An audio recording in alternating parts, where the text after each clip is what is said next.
What a pleasant surprise. Raj, तू इथे? शर्मिला म्हणाली. राजने गाडीचं दार उघडलं आणि तो बाहेर आला. अगं पण तू इथे कशी काय? तुझ्या आईबद्दल तू काल सांगितलंस आणि आज तू इथे? राजने विचारलं. त्याला धक्का बसला होता. अरे काल मी तुला फोन केला तेव्हा मी एअरपोर्टवरती होते. गोव्याला पोहोचले लगेचच. दुपारी 11:30पर्यंत आईचा अंत्यविधी पण झाला. वडिलांना मेंटल असायलममध्ये जाऊन एकदा भेटून आले. आमचे एक वकील आहेत, पुढचं सगळं ते करतील असं म्हणाले. त्यात मुलीची तब्येत खराब होती, त्यामुळे मला रात्रीच परत यावं लागलं.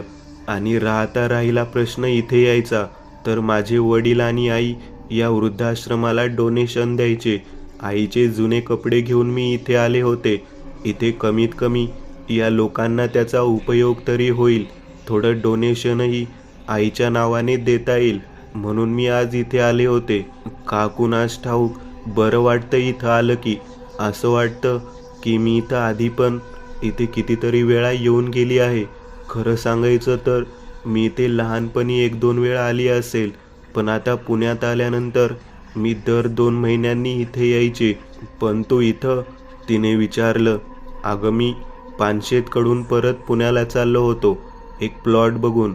वाटेत म्हटलं जरा चहा घ्यावा म्हणून गाडी इथे लावून समोरच्या टपरीवर गेलो होतो. राज म्हणाला. शर्मिला त्याच्याकडे विचित्रपणे बघत राहिली. थांबतोस? आपण सोबतच गेलो असतो. नको, एक खूप महत्त्वाचा फोन आला होता. मला पोहोचावं लागेल. उद्या आपण भेटू तुझ्या फ्लॅटवर. राज म्हणाला. ठीक आहे. ती थोडीशी नाराज झाली होती. राज गाडीमध्ये बसला आणि गाडी स्टार्ट करून तिथून निघून गेला. ती गेटजवळ येऊन पोहोचली आणि राजची जाणारी गाडी बघून तिने मान त्या दिशेला वळवली.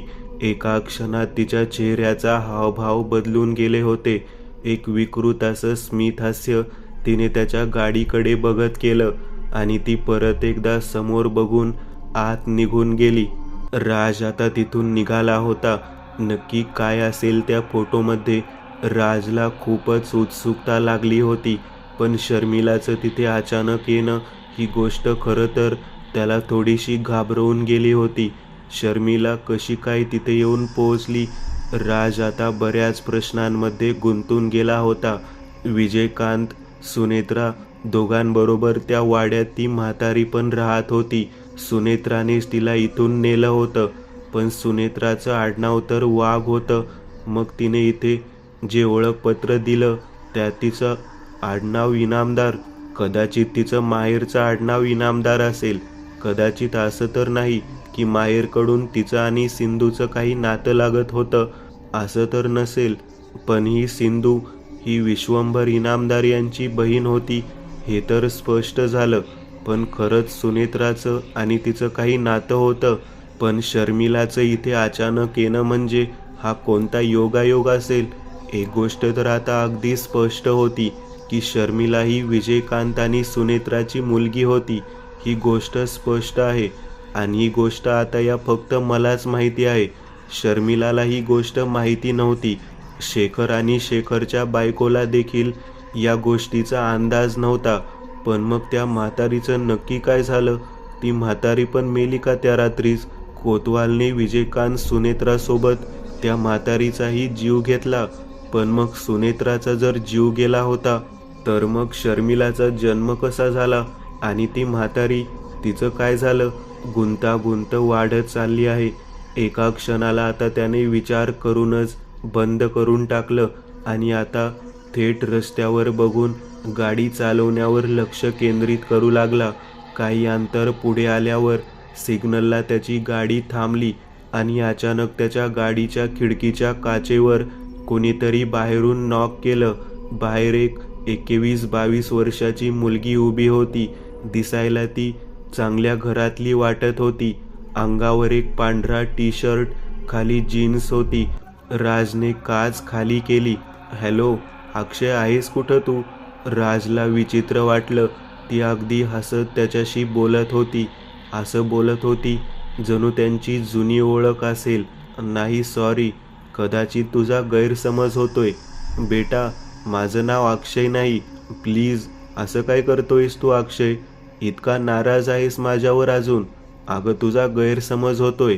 माझं नाव अक्षय नाहीये, ठीक आहे? राज आता काच बंद करू लागला आणि तिने आता काचेवरच हात ठेवला. तिच्या डोळ्यात एक वेगळाच भाव आता त्याला जाणवू लागला. मला धोका देऊन गेलास ना तू, संजनासोबत गेलास ना, पण आता सापडलासच. ती आता जोरात ओरडू लागली आणि तितक्यात मागून एक मध्यमवयीन पुरुष आणि एक मध्यमवयीन स्त्री त्या मुलीच्या जवळ आले. निशा अगं चल, तो अक्षय नाहीये, ती स्त्री म्हणाली. सॉरी, तिची मानसिक अवस्था थोडी खराब आहे. आम्ही ॲक्च्युली तिला डॉक्टरकडे घेऊन चाललो होतो, पण सिग्नलला गाडी थांबली आणि ती दार उघडून बाहेर पळाली. तो माणूस म्हणाला. नक्की काय झालंय तिला? राजने विचारलं. अहो तिचं एका मुलाबरोबर लग्न ठरलं होतं, पण गेल्या महिन्यातच त्याचा एका अपघातात मृत्यू झाला. त्यानंतर ती मानसिकदृष्ट्या खच्ची झाली आहे.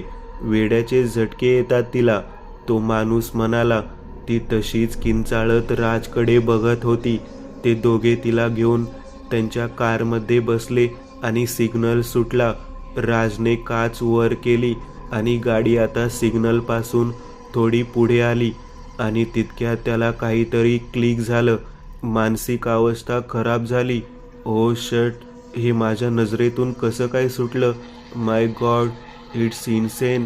त्याने आता इंडिकेटर देत गाडी रस्त्याच्या कडेला थांबवली.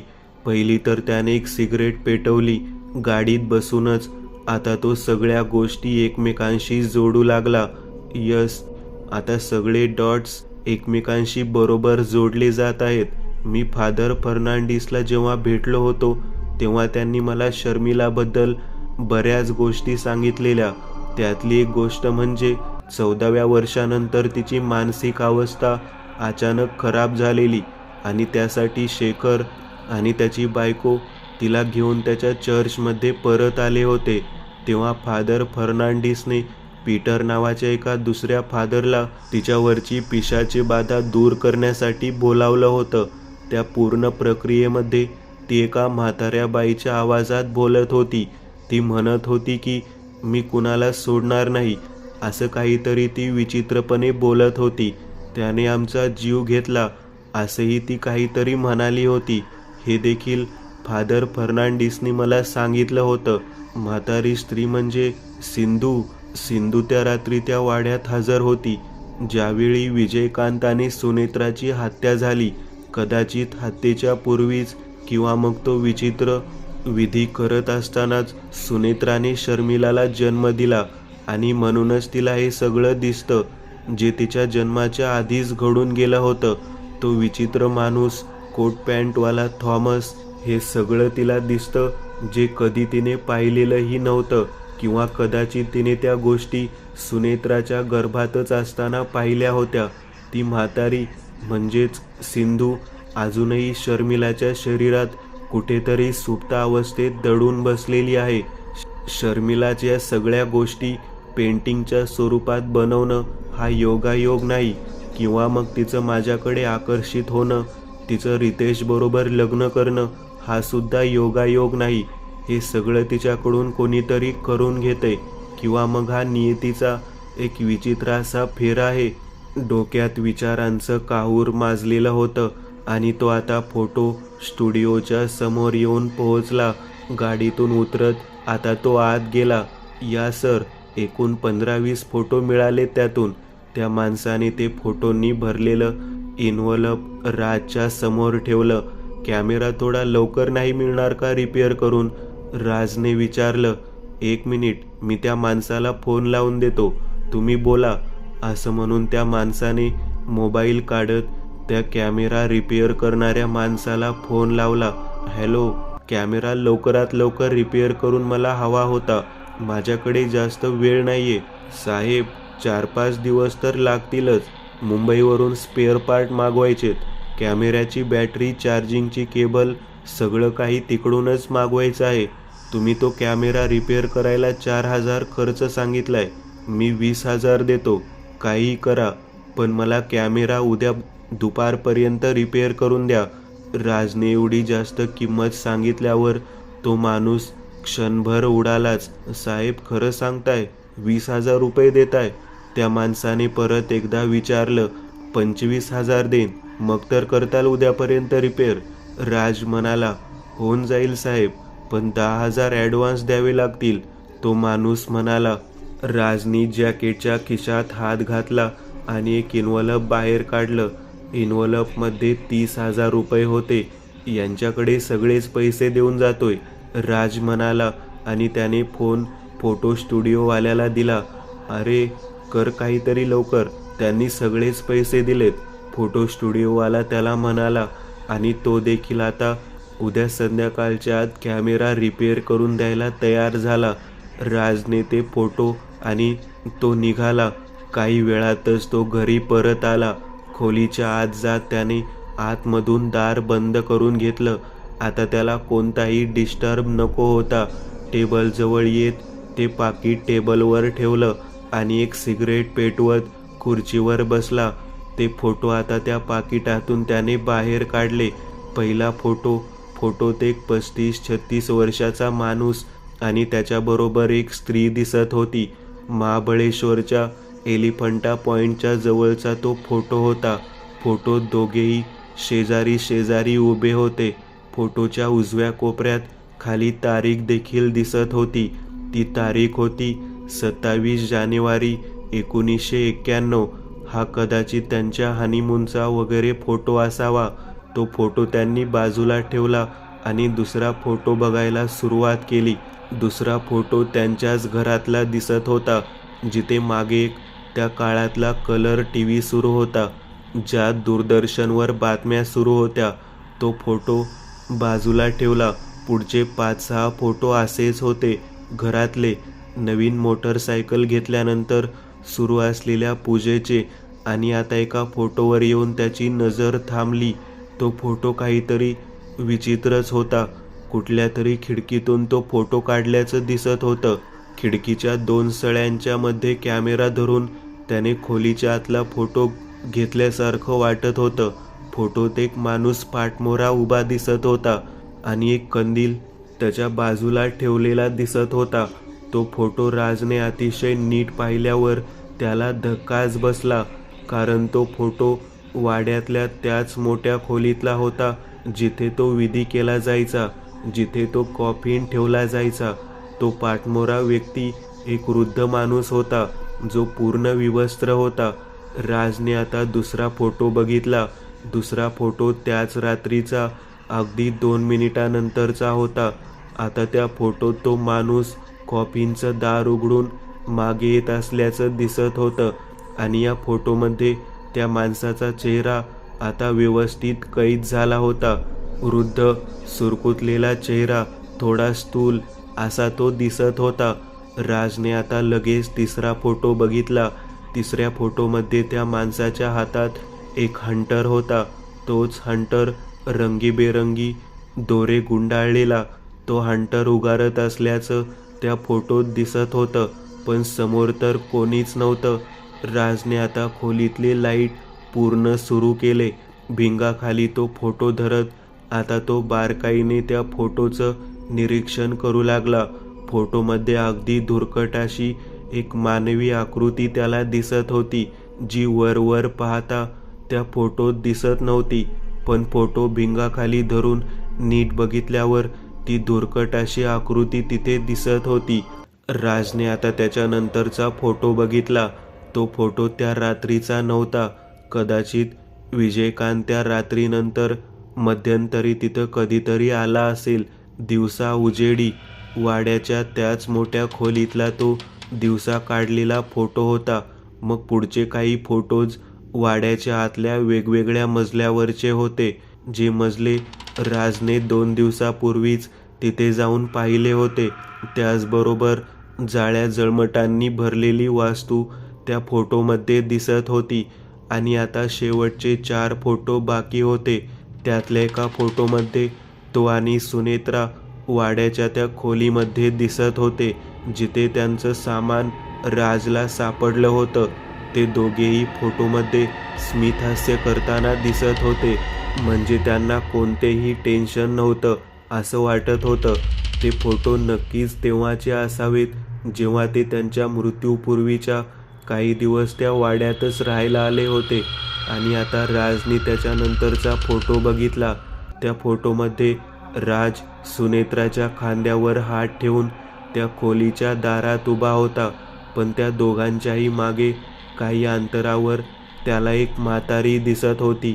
म्हातारीला बघून क्षणभर त्याच्या काळजाचा थरकाप उडाला. अंगावर एक हिरवी नऊवारी साडी, पूर्ण पिकलेली केस, काळवंडलेला चेहरा. वयोमानानुसार ती कमरेत वाकली होती. ती मागे त्या फोटोत आहे हे त्या दोघांनाही माहिती नव्हतं. दूरवर ती उभी होती. कदाचित तो त्या मजल्याचा पॅसेज होता जिथं ती उभी होती आणि ती त्यांच्या दिशेला बघत होती. तिच्या चेहऱ्यावर एक स्मित हास्य स्पष्टपणे दिसत होतं. पण सगळ्यात भयानक गोष्ट म्हणजे तिचे डोळे कॅमेऱ्याच्या फ्लॅशमुळे असेल कदाचित, तिचे ते डोळे एखाद्या मांजरीसारखे चमकत होते. हीच सिंधू असावी, राजने अंदाज लावला. आता राजने दुसरा फोटो बघितला. त्या फोटोमध्ये सिंधू म्हणजे तीच म्हातारी वाड्याच्या त्या मोठ्या खोलीत काठी टेकवत उभी होती. जमिनीवरती कुठेतरी बोट दाखवत होती आणि तिचं काहीतरी बोलणं सुरू असावं.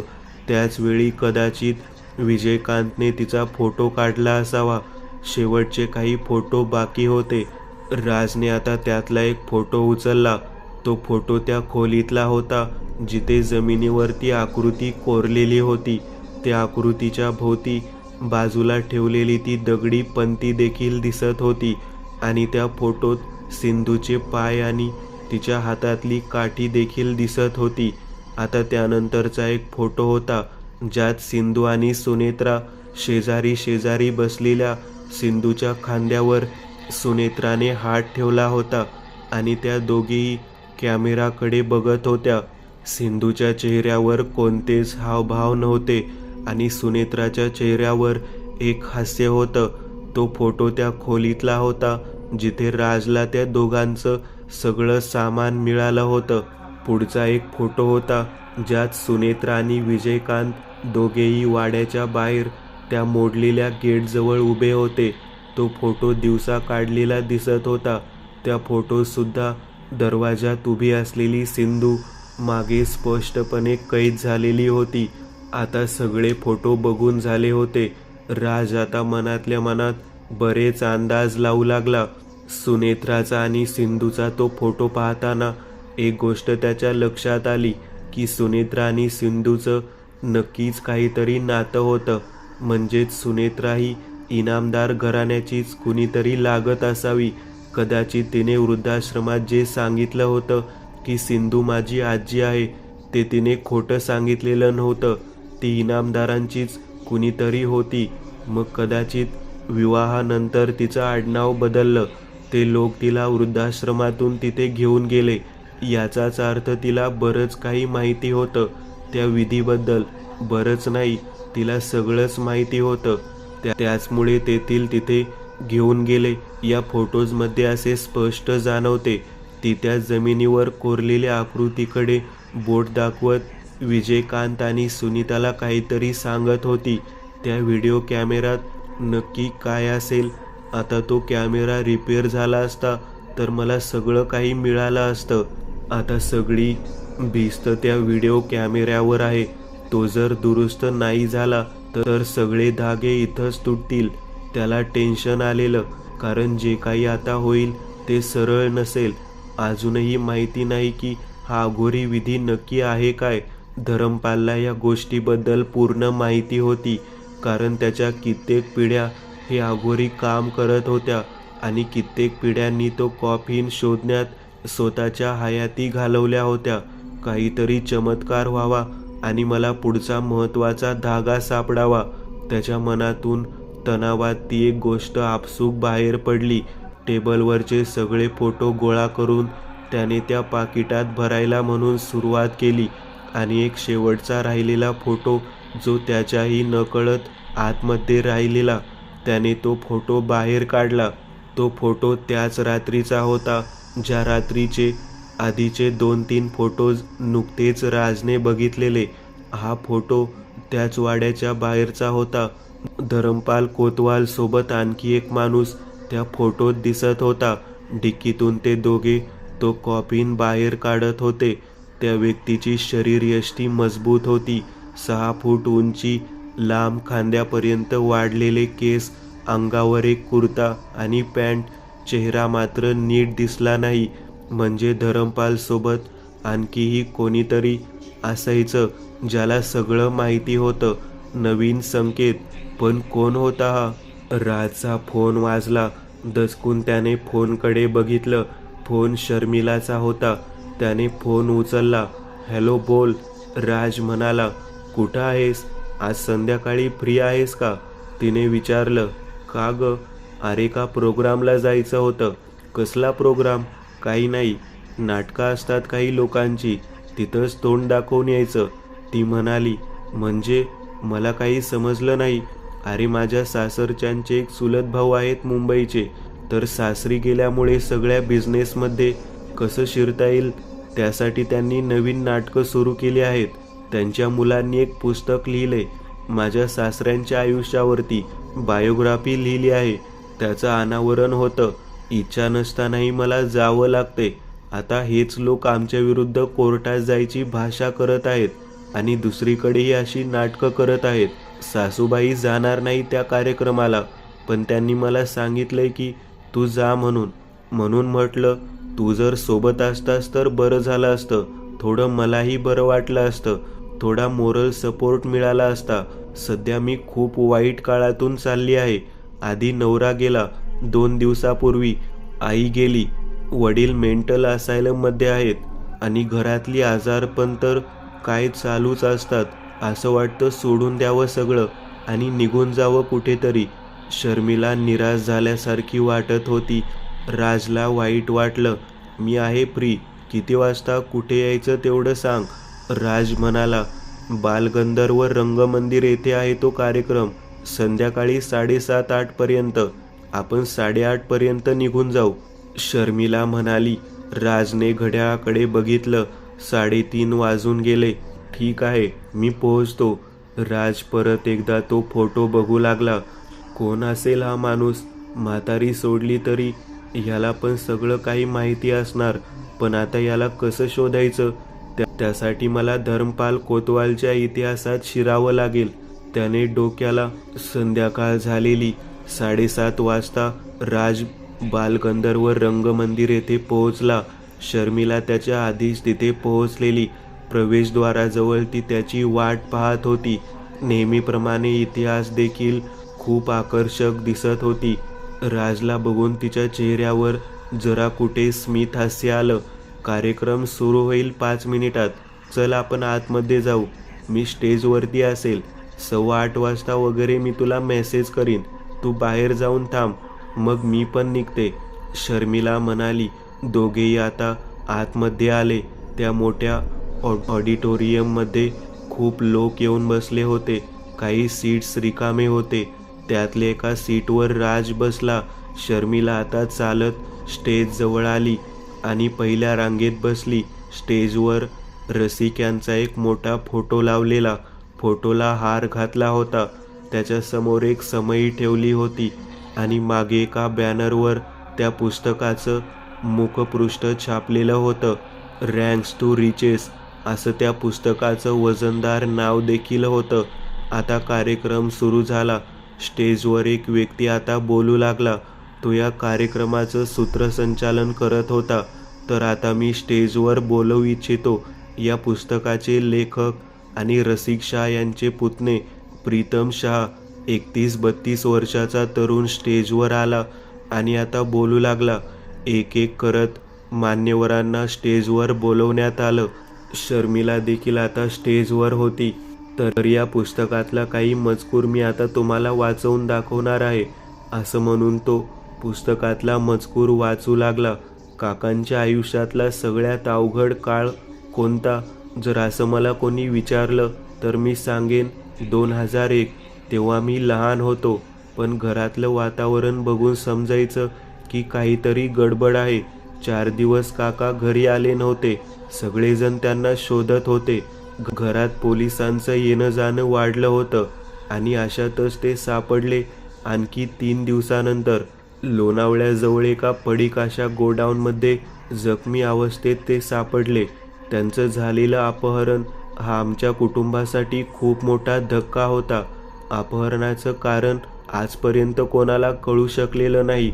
नॉर्मली अपहरण झाल्यानंतर अपहरणकर्ते फोन करून पैसे मागतात, पण इथे तसं काहीच झालेलं नव्हतं. पण हा आमच्या कुटुंबावरचा सगळ्यात मोठा आघात होता. पण यातून सुद्धा काकांनी कधीही स्वतःसोबत सिक्युरिटी वगैरे ठेवण्याबद्दल विचार देखील केला नाही.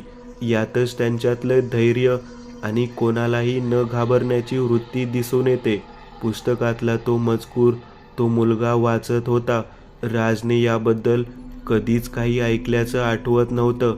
रसिकचे सगळे व्हिडिओज त्याने पाहिले होते, त्याच्यात पण त्याच्याबद्दल काही बोललेला नव्हता तो. आणि शर्मिला, तिला देखील याबद्दल माहिती असेल, पण तिने कधी सांगितलं नव्हतं. काही वेळातच पुस्तकाचं अनावरण झालं आणि राजच्या मोबाईलवर शर्मिलाच्या फोनवरून एक मेसेज आला. तू बाहेर जाऊन थांब, मी आलेच 10 मिनिटात, असा तो मेसेज होता. राज आता खुर्चीवरून उठला आणि ऑडिटोरियममधून बाहेर गेला. गाडीच्या जवळ येत त्यानं सिगरेट पेटवली आणि आता तो सिगरेट ओढू लागला. कोणी केलं असेल अपहरण आणि पैसेही मागितले नाहीत.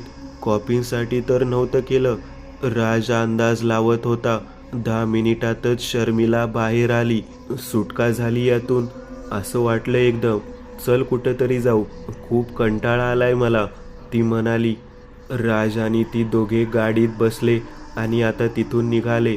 सातारा रोड पार करून ते आता शिवापूरजवळ आले. तिथंच एक चांगलं हॉटेल होतं हायवेला लागून. दोघे आत आले.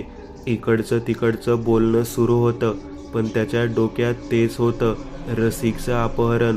मला एक सांगितलं नाहीस तू, तुझ्या सासऱ्यांचं अपहरण कधी झालं होतं, त्याने विचारलं.